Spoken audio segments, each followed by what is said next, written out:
میں آپ کی بڑی شکر گزار ہوں گی۔ ہاں جی، تو دوپہر کو ہم روز زبردستی سلا دیتے تھے بچوں کو۔ شام کو جب جاگی تو وہ لے آئی، تھرماس دیکھا تو وہ خط تھا اس کا۔ اس کے اوپر ہر قاری نے جو خاص کان میں رکھتے ہیں بال پوائنٹ، ان کا خاص انداز ہوتا ہے، تو اس نے لکھا تھا: میری پیاری بیٹی، تیرا بہت شکریہ۔ میں نے سکنجبین کے 2 گلاس پیے اور اب میری رفتار اتنی تیز ہو گئی ہے کہ میں ایک پیڈل مارتا ہوں تو 2 کوٹھیاں آسانی سے گزر جاتا ہوں۔ تو جیتی رہے، اللہ تجھے خوش رکھے۔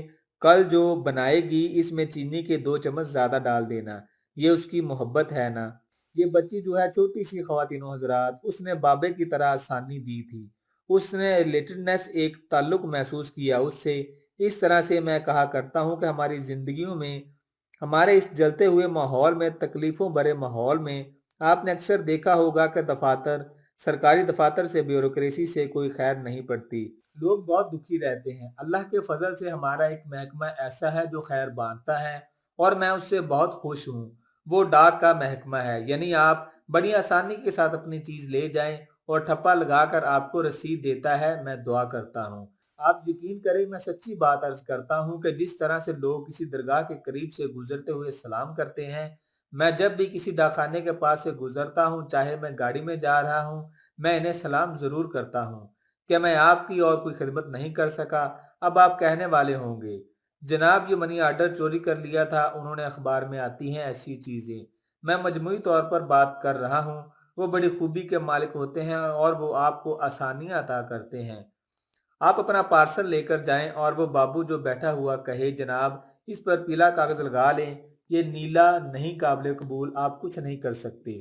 دوسرا یہ کہ ڈوری اس پر سرخ باندھے، یہ جو سیبا دھاگا آپ نے باندھا ہے یہ قابل قبول نہیں، کچھ بھی اعتراض کر سکتا ہے۔ یعنی آپ دیکھیے، ایک چیز جو میرا استحقاق ہے، جس پر مجھے پورا حق ہے اور جس پر ریاض صاحب، قادری صاحب، کوئی بھی اس کے اوپر حق نہیں رکھتے، اتنی وہ چیز میری ہے کہ اس میں دنیا میں اس کرۂ ارض پر اور کسی کی نہیں، اور اس میں شامل ہی نہیں، اور وہ میرا نام اور میری تاریخ پیدائش ہے۔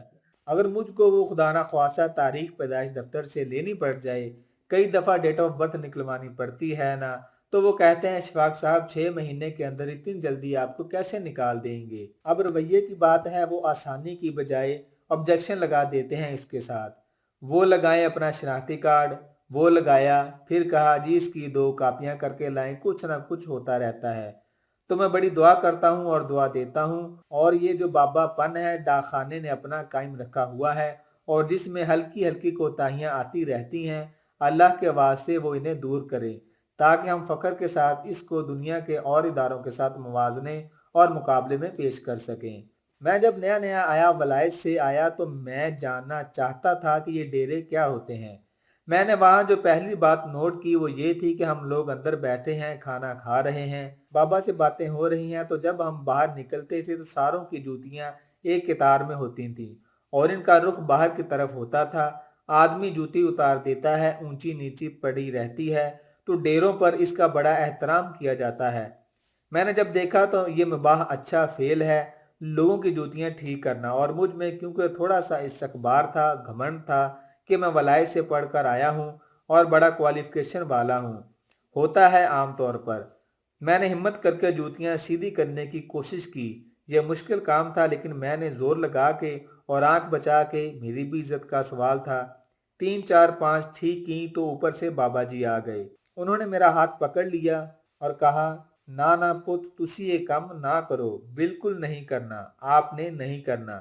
میں نے کہا: نہیں جی، میں شرمندہ سا تھا، اٹھا لیا مجھے، سب لوگ دیکھ رہے ہیں، مجھے منع کر دیا۔ منع تو ہو گیا، لیکن میری طبیعت پر بڑا بوجھ رہا، اور میں یہ سوچتا رہا کہ میرے ساتھ ایسا کیوں ہوا۔ میں ایک اچھے فعل میں داخل ہونا چاہتا تھا۔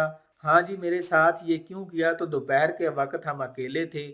میں نے کہا: جی میں عرض کروں ایک بات، کیونکہ میری طبیعت پر اس کا بڑا بوجھ ہے۔ آپ نے ایسا کیوں کیا؟ انہوں نے کہا: یہ ٹھیک ہے، جو علم آپ کو عطا کرنا ہے وہ زیادہ بہتر ہے۔ میں نے کہا: لیکن وہ سر، میں تو اچھا کام کر رہا تھا۔ کہنے لگے: آپ کے لیے اس لیے ضروری نہیں تھا کہ ایسا فعل آپ کے تکبر میں اور اضافہ کر دیتا ہے، کیونکہ چند لوگ دیکھتے کہ جناب سبحان اللہ اشفاق صاحب یہ کام کر رہے ہیں، آپ نے اور پاٹے خاں بن جانا تھا۔ آپ اس کو دیکھیں، ہمارے ذہن میں بات نہیں آتی نا، بڑی دور کی بات ہے، نہیں آتی۔ تو اس لیے ہم نے ان لوگوں کی خدمت میں یہ عرض کیا، ہم ہرگز پیچھے کی طرف نہیں جا رہے ہیں، ہم تو بہت آگے ذرا زیادہ ایڈوانس جا رہے ہیں۔ ہم لوٹ کے آنا چاہتے ہیں اس استحکام اور مضبوطی کی طرف جو کسی زمانے میں ہمارا ترہ امتیاز تھا۔ ہمارے ایک یہاں پروفیسر تھے، بہت اچھی سائیکالوجی کے بھلے آدمی۔ میرا بھانجا ان سے پڑھتا تھا تو ایک دن وہ آیا، کہنے لگا ماموں وہ ہماری ایکسٹرا کلاسیں لیتے ہیں شام کے وقت، اور 10 اسٹوڈنٹ ان کے پاس بیٹھ کر پڑھتے ہیں۔ امی تو پیسے نہیں دے سکتی، ابو کا ہاتھ کچھ تنگ ہے، تو آپ ایسا کریں کہ پروفیسر صاحب سے مل کر کچھ طے کریں۔ ابو کہتے ہیں کہ ہم ان کو 500 روپے دے سکتے ہیں۔ تو میں ان پروفیسر صاحب کے پاس گیا، شام کے وقت گھاس پر پرانے انداز میں بیٹھے ہوئے پڑھا رہے تھے، بڑے انعماق اور لگن کے ساتھ۔ تو میں نے گستاخی کی، میں نے کہا پروفیسر صاحب میں آپ سے بات کرنا چاہتا ہوں۔ تو وہ کہنے لگے اچھا۔ وہ چھوڑ کے آئے۔ میں نے کہا میں آپ کے پاس ایک درخواست لے کر آیا ہوں، آپ مجھے جانتے ہیں؟ کہنے لگے ہاں جی ہاں، آپ کو بہت اچھی طرح سے جانتا ہوں۔ تو میں نے کہا آپ سے یہ درخواست کرتا ہوں کہ یہ میری بہن بہت زیادہ صاحب حیثیت نہیں ہے، وہ صرف 500 روپے آپ کو دے سکے گی۔ کہنے لگے اشفاق صاحب مجھے پڑھانے کے پیسے تو ملتے ہیں۔ میں نے کہا وہ دوسرے لڑکے آپ کو زیادہ دیتے ہوں گے؟ کہنے لگے نہیں، مجھے سرکار سے ملتے ہیں، میری تنخواہ ہے۔ میں نے کہا وہ تو کالج میں پڑھانے کے ملتے ہیں، یہ تو آپ ایکسٹرا پڑھا رہے ہیں۔ کہنے لگے no, all the time teacher is teacher, وہ صبح پڑھائے یا شام، اس کے پیسے تو مجھے سرکار دیتی ہے۔ یہ آپ کو کس نے کہہ دیا کہ میں 500 روپے لیتا ہوں؟ آپ تو مجھے شرمندہ کر رہے ہیں، یہ تو میرا فرض ہے اور یہ میری محبت ہے، اور یہ بڑی محبت کے ساتھ لوگ آئے ہیں۔ تو وہ پروفیسر تھے جو آسانی عطا کرتے تھے اور ان کے پاس اور کلاسیں آتی رہیں۔ میں ان کو دیکھتا رہا اور ان کو سلام کرنے جاتا رہا، کیونکہ وہ بھی ایک بابا تھے۔ جس طرح میری پوتی ایک بابا ہے، میں اسے سلام کرتا ہوں، ڈاک خانہ ایک بابا ہے۔ یہ ایک استعارہ ہے جس میں سچ مچ لوگ بھی ہوتے ہیں، لیکن ذرا سا جھٹکا اس لیے لگتا ہے کہ اس میں امپوسٹرز تو ضرور آ ہی جاتے ہیں، جعلی بندے شامل ہو ہی جاتے ہیں۔ جس طرح کئی دفعہ ٹھگ جو ہوتا ہے وہ فوجی میجر کی وردی پہن کر دکان چیک کرنے چلا جاتا ہے کہ تمہارے کیا حساب و کتاب ہے، اور گلے میں سے 1000 روپے کھسکا کے لے آتا ہے۔ تو آپ کو یہ نہیں کہنا چاہیے کہ جو میجر ہوتا ہے وہ ٹھگ ہوتا ہے، اس لیے آرمی میں سے میجر کا رینک نکال دیں، نہیں یہ بات نہیں۔ امپوسٹر جو ہے، ٹھگ جو ہے وہ اپنے انداز کا ہے، ویسا ہی رہے گا۔ آپ کو اب یہ دیکھنا ہے، اور ذرا سا اس کا آسان ٹیسٹ یہ جو آپ اپنی ذات پر بھی اپلائی کر سکتے ہیں کہ اس نے کسی سطح پر کسی طرح سے کسی طریقے سے بنی نوع انسان کو آسانی عطا کی یا نہیں۔ آپ نے اپنے بچپن میں دیکھا ہوگا آپ کے محلے کے، آپ کے گاؤں کے، آپ کے قصبے کے یا آپ کے شہر کے بزرگ جو تھے وہ جب راہ چلتے تھے تو اپنی چھڑی کے ساتھ کوئی کیلے کا چھلکا پڑا ہوا ہے یا کوئی ایسی گری پڑی چیز، اینٹ روڑا ہٹاتے چلے جاتے ہیں۔ ہم نے کبھی ایسا نہیں کیا۔ بد نصیبی ہے جس دن اپنی چھڑی کے ساتھ ایک اکیلا آدمی اس علائش کو دور کرتا چلا جائے گا، اور مجھے یقین ہے کہ وہ پیچھے چلنے والے آتے جائیں گے اور ملتے رہیں گے۔ ہماری یہ کوتاہی رہی ہے کہ ہم اس کے بارے میں علم تا کرنے کی کوششیں کرتے ہیں۔ وہ بابا جی نے جو کہا تھا کہ علم تا کرنے نہ بیٹھ جانا، ان کو محبت دینا۔ آپ کو مجھ سے محبت دینے کی ضرورت ہے، ورنہ علم اندر نہیں جاتا۔ وہ پروفیسر جو گھاس پر بیٹھ کے لڑکوں کو پڑھاتا تھا، اس کا علم جاری رہا تھا، وہ اس لیے کہ اس کے پاس ایک ایسا پرنالہ تھا جو محبت کا تھا اور پھسل پھسل کر لڑکوں میں داخل ہو رہا تھا، اور یہ اس کے بغیر نہیں ہوگا۔ خواتین و حضرات، آج ہلکی سی وضاحت یہ بابے کی ہوئی، اور آپ کے ذہن سے بہت سے شکوک میرا خیال ہے دور ہوتے رہیں گے۔ نہ ہوتے ہوں تو کوئی ایسی بری بات نہیں ہے، شکوک کے ساتھ لے کر چلنا ہی اچھی بات ہے، کیونکہ شک جو ہے خلاف ایمان نہیں ہے، ایمان کا ایک حصہ ہے۔ کیونکہ اس کے ذہن میں شک پیدا ہوگا جو ایمان والا ہے، اللہ کو مانتا ہے، تو اس میں ایسی کوئی بات نہیں۔ لیکن مجھے خوشی ہے کہ ہر ہفتے آپ سے ملاقات ہو جاتی ہے، اور کچھ ایسی باتیں ہو جاتی ہیں جو میں اپنے لیے جاننا نہیں چاہتا، کیونکہ یہ آپ کا حصہ ہے۔ اللہ آپ کو آسانیاں عطا فرمائے اور آسانیاں تقسیم کرنے کا شرف عطا فرمائے۔ جزاک اللہ۔ ویورز، میں امید کرتا ہوں کہ میری آج کی ویڈیو آپ کو پسند آئی ہوگی۔ مزید اس طرح کی اچھی اچھی ویڈیو دیکھنے کے لیے ہمارے چینل کو سبسکرائب کریں، ویڈیو لائک کریں، شیئر کریں، اور ہمیں کمنٹ کر کے اپنی رائے کا اظہار ضرور کیا کریں۔ اللہ آپ کا حامی و ناصر ہو۔ جزاک اللہ۔